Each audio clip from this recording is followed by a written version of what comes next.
I condensed the standards from my writing guide into a very easy 4-step framework in honor of the upcoming Mandalorian film. We're going to use Mando as a perfect example of what I'm talking about. And obviously spoilers for the TV show. Number 1, what is your character's role in the plot? Across all seasons, we end up watching a Mandalorian bounty hunter who solves his problems through gunslinging and is grappling with fatherhood, explore the vast niche corners of the Star Wars world. God, that's a tongue twister. Step number 2, who is your character?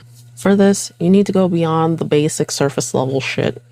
We know Mando is a rough and stoic bounty hunter following the creed of the Mandalorians while trying to parent Grogu, but that is not enough. You need to allow your story world to bleed into your character.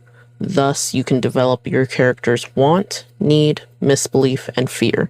Those terms might sound scary, but they're very simple. Your character's want is the very surface level thing that they're trying to achieve. Their need is the thing that they need to achieve in order to fulfill themselves fully.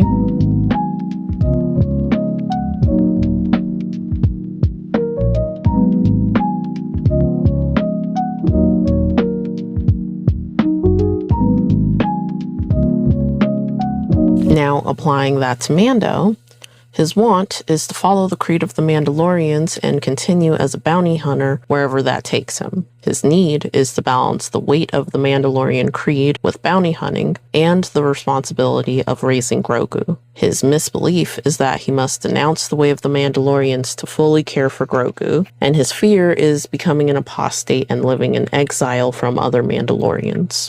Number 3, what's their overall journey?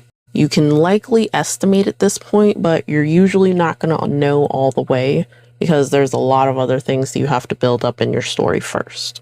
But to give a rough idea, Mando will be transforming from a cold solo bounty hunter into a compassionate protector, or in other words, a positive character arc.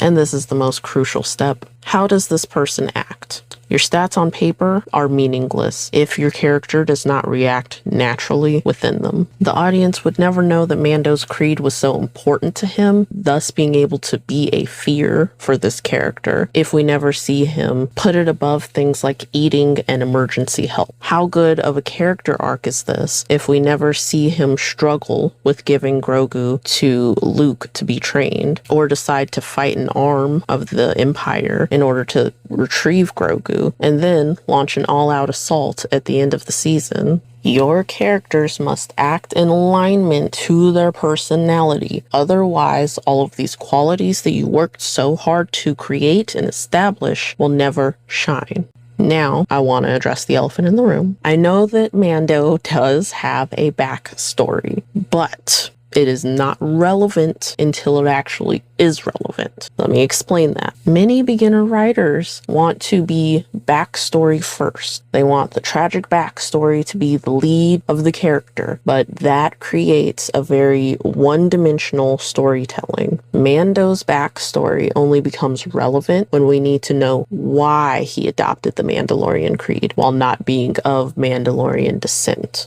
When we need to know why he does not care for droids. And these things only act as a means to further flesh out an already well-developed character. This is not the very core holding Mando's character together. That is the difference between backstories. Moving on to how this can apply to your stories, I will use myself as an example. If you've been following my channel, you know that I'm trying to launch my debut comic, and I've been writing it with the use of my writing guide. If you're interested in picking that up, there will be more on that later. Applying this 4-step framework to my own story, my detective protagonist, his plot purpose is to dig deeper into his case. His want is obviously to solve his case. Very simple. His need is to uncover the truth about the incident in his case and the truth about the agencies that have been keeping him from that information.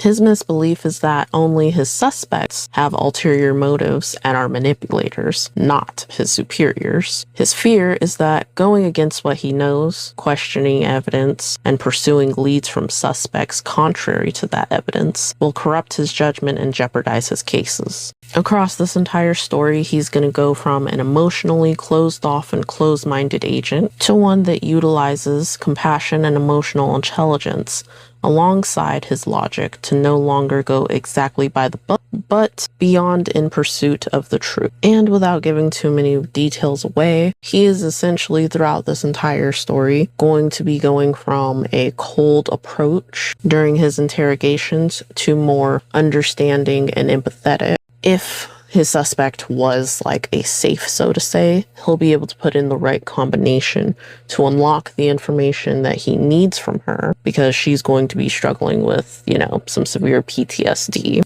dealing with betrayal and the grief of loss. So she's got a lot going on.